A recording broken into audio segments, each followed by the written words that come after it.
Hi everyone, thanks for watching Me and My Golf. We're your coaches Piers and Andy, and welcome to The Ultimate Golfer. We recently had the opportunity to spend time with 4 of the best players in the world to find out what makes the ultimate golfer. Yes, and each week we're going to be sharing with you what makes them great. Week 4 is all about bunkers. We have an absolute wizard in the bunkers, former world #1 Jason Day. So let's find out what makes him the ultimate bunker player. Absolutely. Make sure if you enjoy this video, hit that like button, comment down below if you have any questions, and hit that subscribe button to see more great videos like this, including the rest of The Ultimate Golfer. Let's take charge of your game.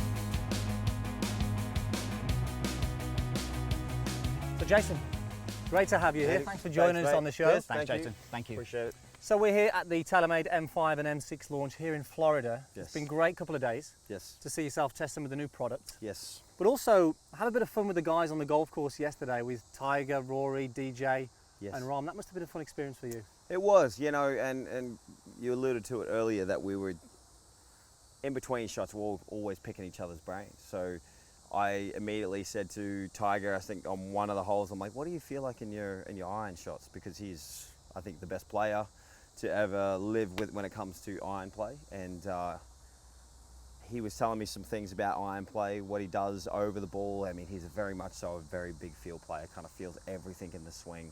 And it's interesting to hear these guys and their thoughts on how they approach and play the game is so different to the way I do it, and that's why I think I love golf the most, because there's not one way of doing it. Yeah. And you got to find something that you can be confident in, something that you can rely on, and try and repeat it as much as you can to be able to produce a shot that you want. Yeah, definitely. It 100%. was interesting listening to you guys all trying to learn from each other. Really, even Tiger was asking you questions, which was interesting. A lot Yeah. of people think Tiger knows it all, but he's Tiger for a reason. He wants to continue to learn. Yeah, we got in the bunker here. Actually, this bunker we were in, and he's asking me about bunker play straight away.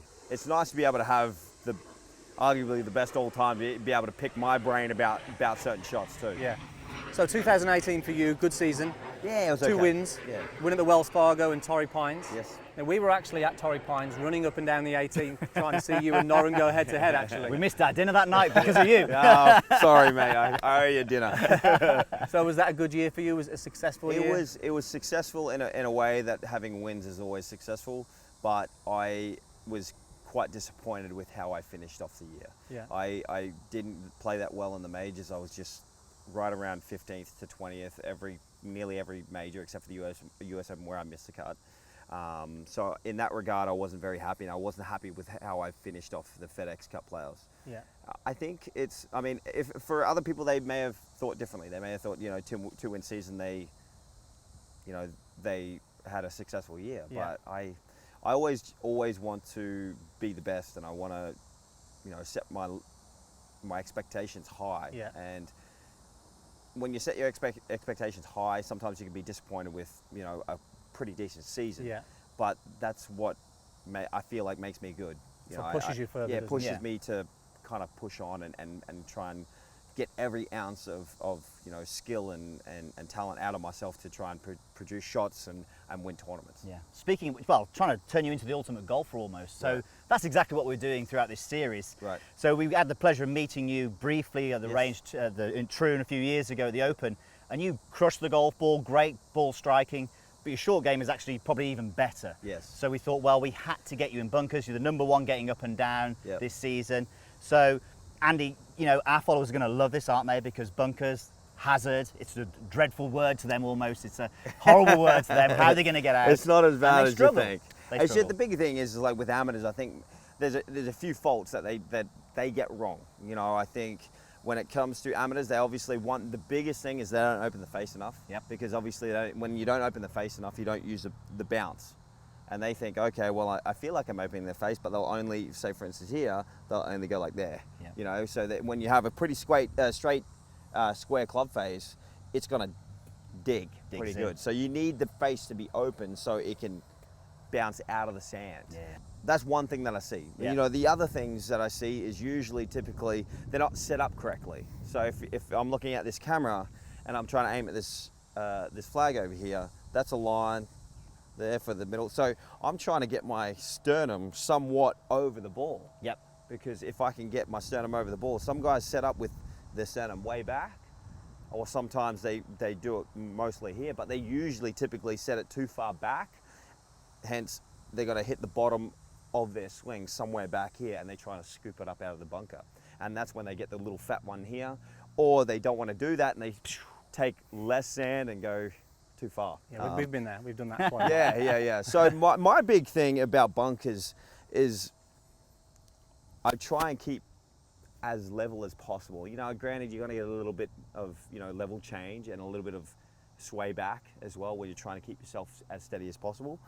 But I try and get my sternum here, right in line with the ball, and I try and get low. My thing is get low, because when you open the face, the lie angle changes.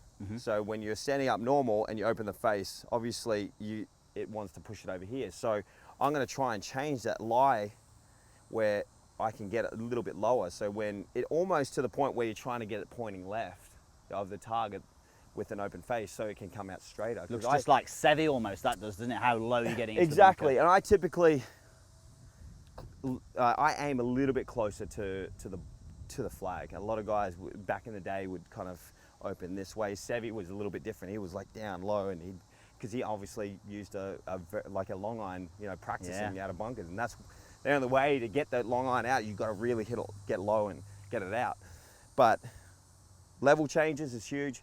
Two things that I do focus on is contact and the depth of the divot. Yeah. Okay. If I can take minimal sand and great contact, then it'll come out exactly the way I want to every single time. So I'm looking for a lot of left to right spin, side spin left to right, and a lot of guys typically like to hit straight spin. Like Tiger was talking about straight spin yesterday, same with DJ. I said, well, how many times do you guys hole out of a bunker?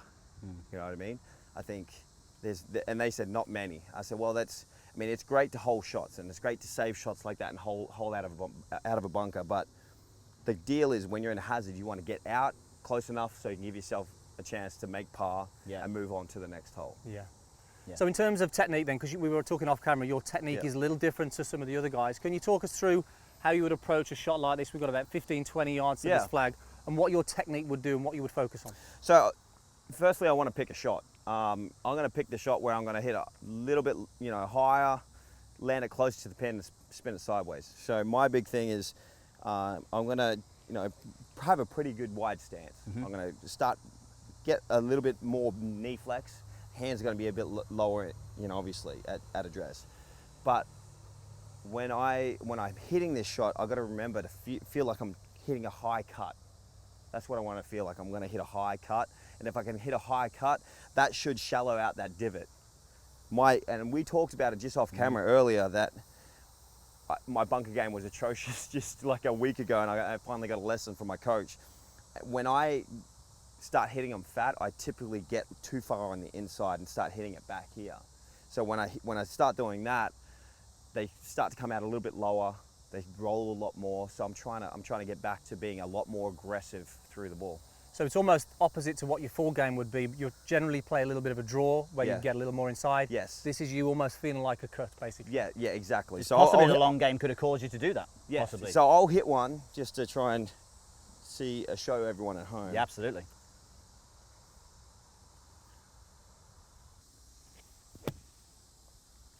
That's a high cut. Yeah, so you see it come out high. When I cut across the ball like that and I'm trying to finish high and be aggressive, it'll lift itself out easier. Yeah.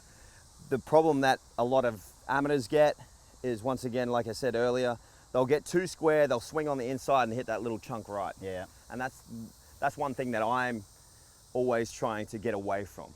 Yeah.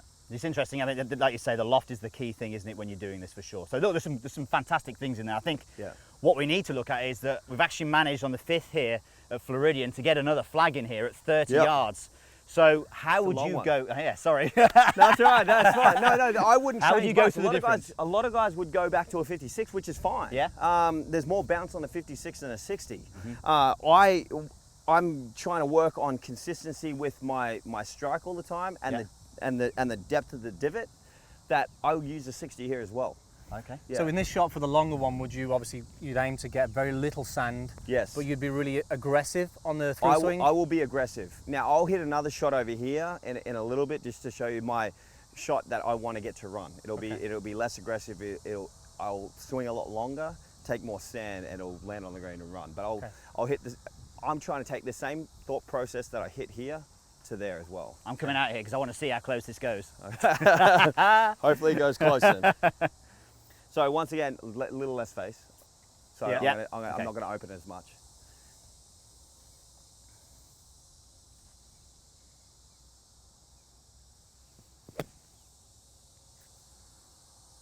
It's just that made that look really easy, Piers. I'm pretty sure you don't want to hit any more.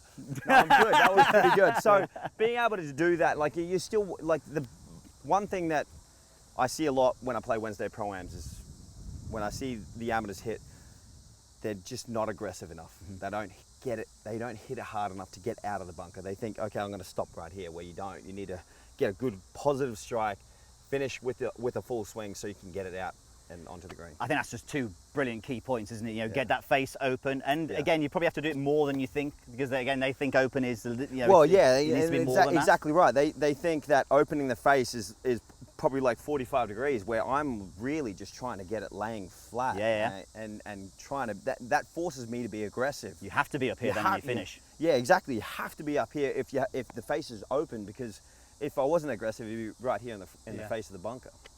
Brilliant, some key points decent, there then. yeah, I mean, that last one, Piers, I think you should take some notes on that one. Play that one back a few times. Okay guys, hope that helps. Make sure you post any comments and questions down below. But before we go, we have a giveaway for Jason. He doesn't know we're going to steal some of his golf balls and give 3 dozen away of his golf balls if you answer the question down below. Now the question is, how many PGA Tour events has Jason Day won?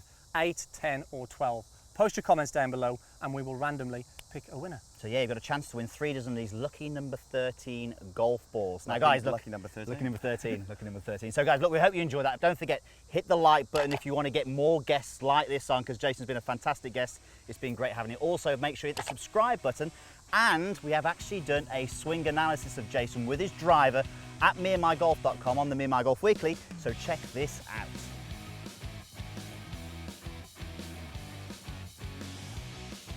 Thank you so much for watching. We really hope you enjoyed that. We absolutely love doing that. Now make sure you don't miss out. Click on the previous video to see last week's Ultimate Golfer. Yes, now if you're somebody who's looking to break 90, then we have the perfect solution. We've created a 6-week coaching plan where myself and Piers personally guide you week by week to help you break 90. Now to go and check out part 1, or week 1 should I say, click the link in the corner and we will see you over there.